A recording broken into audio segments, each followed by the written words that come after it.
Well, Coach, it sounds like you had an interesting bye week that included something you don't normally get to do, which is actually being a college football fan. Tell everybody about your quick trip.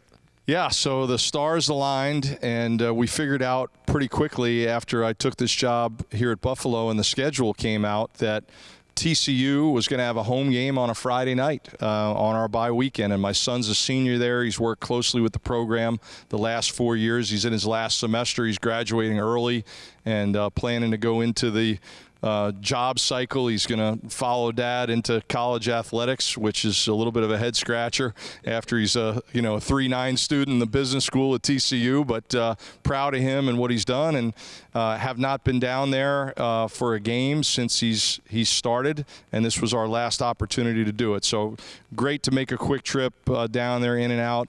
Unfortunately, the game didn't go for the Horned Frogs, but what a great atmosphere and wonderful people there, and just very proud of him that he's been a part of a great program there for the last 4 years. Are you fun to watch a game with in the stands, or you're like, oh, they're in too high safety, the tight end's going to be open on the crossing route here? How do you watch as a fan? Yeah, it's tough to sit there.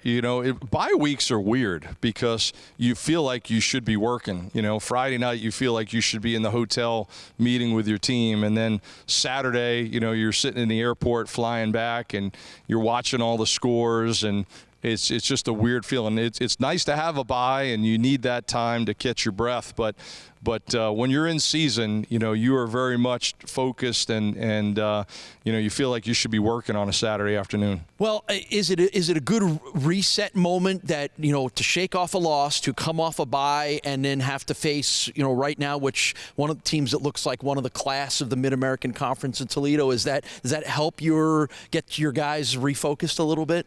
Oh, I don't think there's any question it does, but I think regardless of who we're playing, these guys love football. They come out and practice hard every day. They're great in meetings. They're doing a lot of things on their own when they don't need to be, which is always a good sign of their commitment level.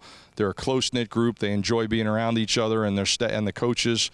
So I think regardless of who we're playing, they would be excited. But obviously having a marquee opponent coming here to UB and a team that we have a tremendous amount of respect for, and a fabulous football team. All you got to do is turn on the film. That'll get you ready. Talking with Bulls head coach Pete Lembo as we get you ready for the Bulls back at home against the Toledo Rockets. Here's the ultimate softball question for you. We could talk about their very good offense. We could talk about their very good defense. I want you as a special teams guy to get everybody ready for what is a very good Toledo special teams. Yeah, extremely well coached, first of all, aggressive in their scheme. They are the second-ranked unit from an analytics standpoint in the country right now. Very, very explosive returners.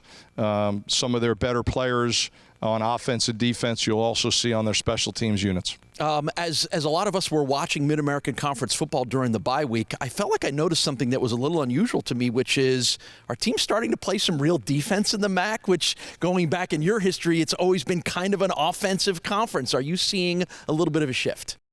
Yeah, I guess we'll have a better sense for that as the year goes on, but I do think there are some really good defenses, including Toledo's. They're only giving up 86 yards a game on the ground. So, and maybe it has something to do with quarterbacks as well. We've got a very good quarterback today that we've got to play, but you look at quarterback play historically in the Mid-American Conference, and there have been some great players that have gone on to great NFL careers and so forth. And during those really, really high-scoring days of the MAC, a lot of that, I think, was quarterback-driven. All right, let's wrap it up as we always do, our Learning with Lembo segment. You have a long history with Toledo. You know the city. You know the area. The most interesting thing to me about Toledo is it's the hometown of the Harbaughs and Urban Meyer, right? So, okay, those guys are on a lot of lists of the all-time greats. No question. Football in Ohio, right? It's it's a big deal throughout the state. And during my years at Ball State, we would play Toledo every year, and those ended up being some really meaningful games. We had one that was actually on election night in 2012 where Toledo was nationally ranked, and we were on a bit of a roll ourselves, and went over there and upset them. And I remember Joe Tessitore was doing the game on ESPN, and Joe and I have since become very good friends, and that was a great night for us. It got us bowl eligible at Ball State and knocked off a top 25 team, and there were a lot of back and forth type games with Toledo prior and after that. So just a tremendous amount of respect for that program. All right, that's a very good vibe going into a game against Toledo. Bulls fans will remember the last time the Rockets came here was a big fourth quarter comeback and a win for the Bulls 2 years ago. So a little bit of good vibes working here. Pete, good luck against a very good Toledo team. Thanks so much.